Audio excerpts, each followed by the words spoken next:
आणि एक मोठी बातमी येते इंदापुरातून। इंदापुरातील कार्यकर्ते शरद पवारांच्या भेटीला दाखल झाले आहेत।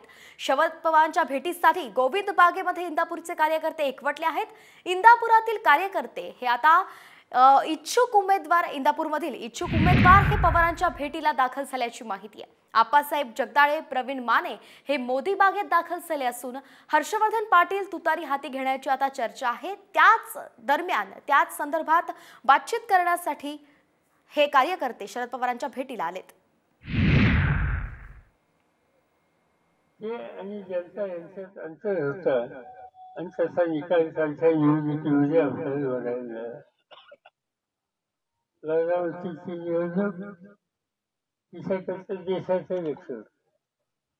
प्रधानमंत्र्यांच्या भाषण सगळेजण या निवडणुकीची चर्चा करत होते। असतील नसतील तेवढे सगळे मंत्री त्यांचे सहकारी त्यांनी बारामतीला